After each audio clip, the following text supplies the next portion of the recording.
So, in the last session, we looked at the notion of anxiety.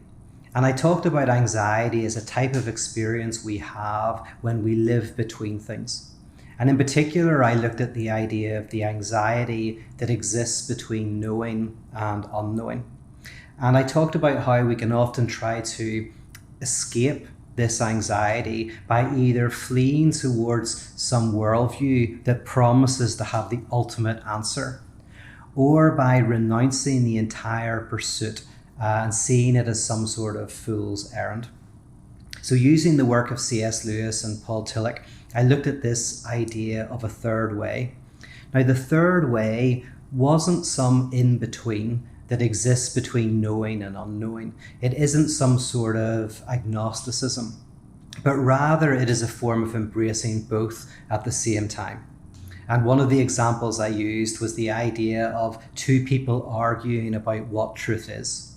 In order to even have the argument, we already have to presuppose truth. So it's not so much that we argue to truth, we argue from it. We are arguing about something we already stand within. So any conclusions we come to about the notion of truth will be fragmented, will be open to change and open to challenge. But those theories themselves somehow rest on a deeper ground. In this way, truth is attested to in the very seeking of truth. Our very pursuit of the answer is evidence of the answer. Now, Tillich develops a very subtle and sophisticated religious theory that explores how faith is a type of discourse that protects us from two extremes. On the one extreme, we have a type of empty, relativistic, scientistic discourse. And on the other, we have a type of occultic, supernaturalist, absolutist, idolatrous discourse. On one side, we've renounced any notion of the truth, and in the other, we arrogantly think we've grasped it.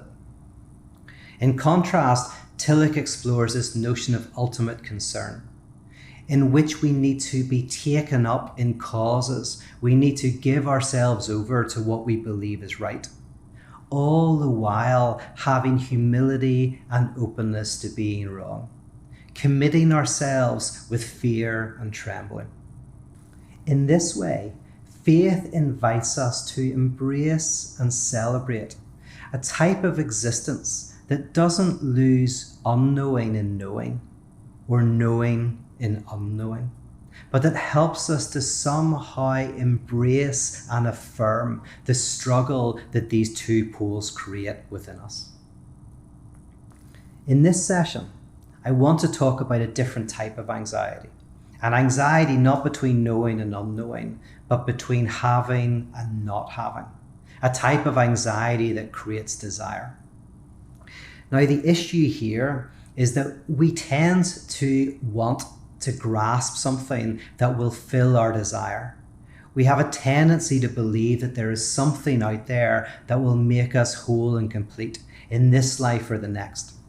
It might be a relationship, it might be money, it might be fame, it might be a certain religious idea, but there's something that can stop up our desire and get rid of this frenetic pursuit that we have. Now, the problem we face is that if we don't get this thing, then we end up being depressed. But on the other side, there's another traumatic experience. And that's when we actually do get the thing that we think will make us whole and complete. Because it's only when we fulfill our dreams that we realize our dreams do not fulfill us. If we think a certain amount of money is going to get rid of this existential experience of lack, then we'll realize that it doesn't work and we'll have to double the amount that we want. If we think a certain job or a certain person is going to make us happy and whole, then if we ever get that, we realize that we're left with a shadow.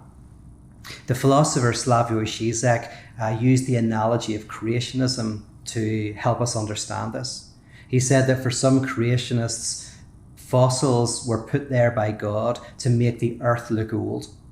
So fossils are the remains of something that never actually existed. And Zizek says that this is what this object is like for us. It's called Object A. Object A is the object that you think will fix everything. He says it's just like a fossil in creationism. When you get it, all you have is this dead set of remains of something that doesn't actually exist. We fantasize that it will bring satisfaction, and that's what it promises. But all it produces within us is dissatisfaction. This is why the philosopher Schopenhauer said that we live in a pendulum swing between boredom and pain. There is the pain of not getting what we want, and there is the boredom of getting what we want. One of the ways that this is described in psychoanalysis is the difference between the object of desire and the object cause of desire. The object of desire is what you want, and the object cause of desire is the barriers and the obstacles that get in the way. So for example, if you want a new car and you really, really want this car, and you go to all the showrooms and you do test drives, you look at the magazines, you do all of this research, you save up your money, then you finally get the car, and there's a sense of disappointment after maybe a week or two. And then perhaps you realize that actually all of the things that were getting in the way of you having the car were actually what was generating the desire for the car. It was going through the magazines, doing the test drives, saving up the money. The thing that you thought was getting in the way of getting what you wanted was actually the very thing that generated your desire for it. So when you get the object of desire, you lose the object cause of desire, and therefore you no longer desire what you desire. Hence, we often dream about certain forms of life that we would like when we're older. And then if we get them, we find that they don't satisfy us, because actually it was the challenges to get there that was what generated all of the pleasure and all of the enjoyment. I'll give you a concrete example of this in relationships. So I'm going to give you an example of something that happens a lot. I'm going to call this couple Jack and Jill. Now, Jack and Jill have been married for 10 years, and the desire has slowly dissipated from their relationship. Well, one day, Jack meets this other woman, we'll call her Snow White, and they fall deeply in love. And he wants to be with Snow White, and he always says that he wants to be with her, but he can't because of his marriage, his commitments, his children. Well, anyway, eventually this is found out. Jill discovers the affair. They have a massive argument, and Jill says, "You've got to leave." Jack is absolutely fine about that. The relationship's dead anyway. But then something weird happens. A week passes, and Jack is no longer interested in Snow White. Jack is now interested in Jill, and Jill, although she's angry with Jack, really desires him. And they find themselves again in the heat of passion, just like when they first met. Now, if you were an alien from outer space, this would seem very strange to you. This couple lacked desire for each other. Jack finds somebody else. Jill says you can leave and be with her. So we would expect that Jack would go off with Snow White, Jill would go off and find someone herself. So why does that rarely happen? Well, in this example, you could say that Jack is an obsessive and Jill is an hysteric. An obsessive is someone who really only desires what's impossible, what they don't have, what they can't have, what their friend has. And so Jack desires Snow White because it's impossible. There's this obstacle, his whole family, that stops him from being with her. But once the obstacle's removed, the fantasy dissipates and he's like, no, of course I don't want to be with you. And now the obstacle is between him and his wife, Jill, and he starts to desire her again. Now for Jill, she can only desire what is under threat of being taken away. So her jealousy is evoked by Snow White, and as the jealousy is evoked, so is her desire for Jack. So while they both probably dislike each other, they both are going to be arguing, their underlying desire for each other has never been so strong. And the truth is, many couples go through this cycle many times. What they're frantically trying to do is bring the object of desire and the object cause of desire into the same location. Now, what has all this got to do with Simone Weil and this idea of Aesop's miser? Well, interestingly, Simone Weil, in her book Gravity and Grace, asked this question: what does the miser lose when he loses his treasure? And she's no doubt thinking about Aesop's fable of the miser who never spends his treasure but just counts it every week, and whose treasure is stolen by a thief.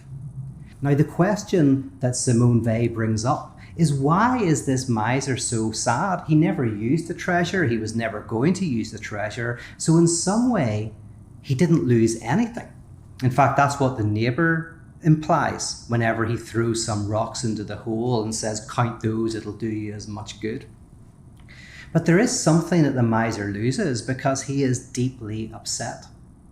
And this is where Simone Weil has this beautiful insight.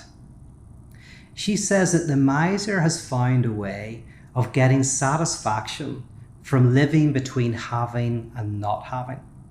The treasure is a type of quantum indeterminacy in which he neither has it nor loses it and finds some sort of pleasure in that space. We could call this a type of Schrödinger's treasure. Now, the reason why I call this Schrödinger's treasure is because of the famous thought experiment in physics called Schrödinger's cat, in which a cat is placed in a metal box, and the metal box is closed. And in this metal box is some poisonous gas. In addition to that, there is a small radioactive particle in the box and a Geiger counter to measure it. And the whole point of the thought experiment is this, is that supposedly subatomic particles have a type of superpositioning. They don't crunch into a particular position until they're observed.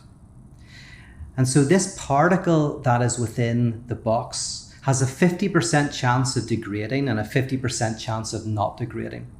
But technically, until it's observed, it's in superposition. So it's both degraded and not degraded at the same time. And if it degrades, the poisonous gas is released and the cat's killed. And if it doesn't degrade, the gas is not released.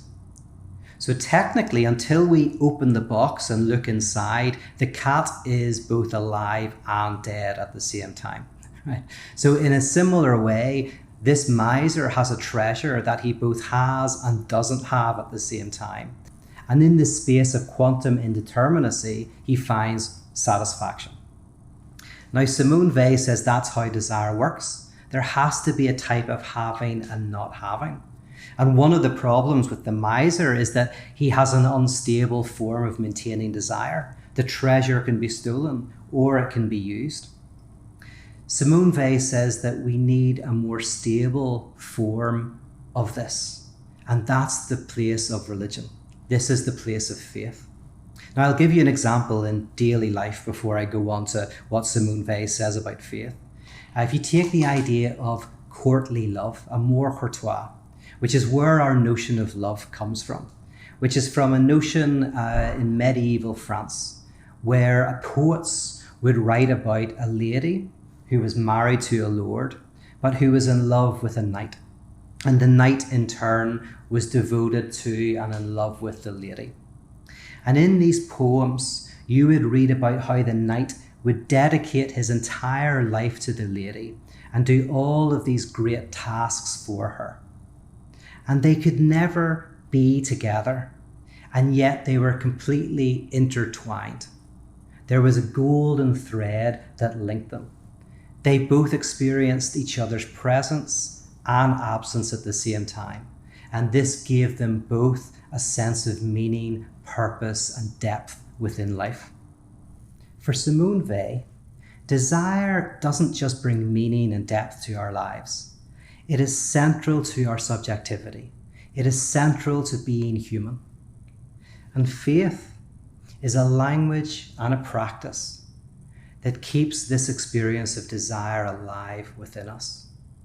God is a type of presence that is absence, something that we cannot run from and cannot grasp, something that satisfies and is dissatisfying.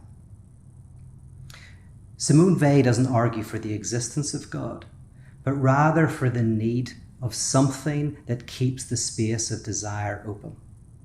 And faith is central to that task. If we take the example of the crucifixion, Christ is the object cause of desire, the thing that's getting in the way of God. So we want to crucify Christ to get back to God. But we realize that the object cause of desire is the object of desire.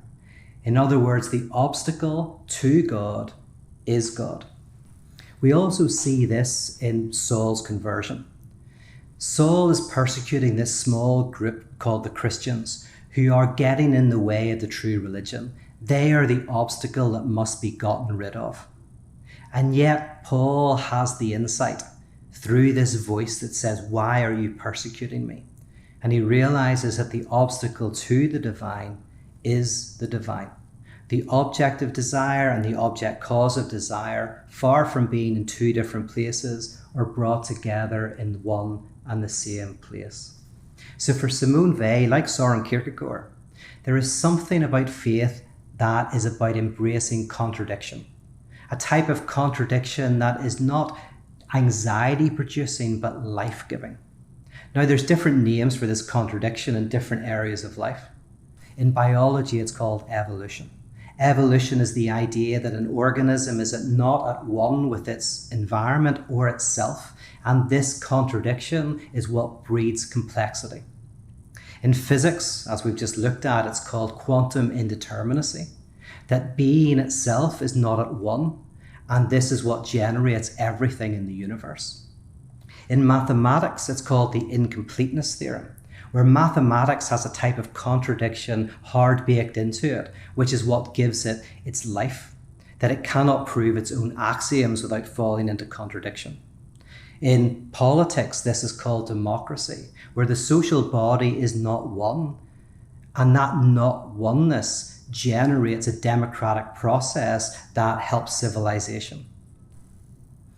And in religion, for Simone Weil, this is something about the very heart of conversion, entering into this space in which we live in the struggle.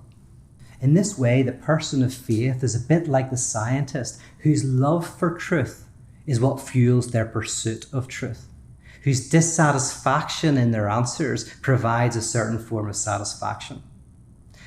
Final example I want to use is from the Bible, and it's the parable of the pearl of great price.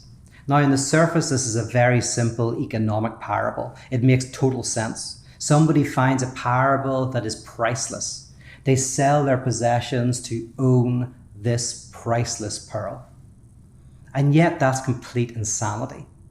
Because if all you own is the pearl, then even though you might be the richest person in the world, you don't have any money to buy anything. You can only have money if you sell the pearl.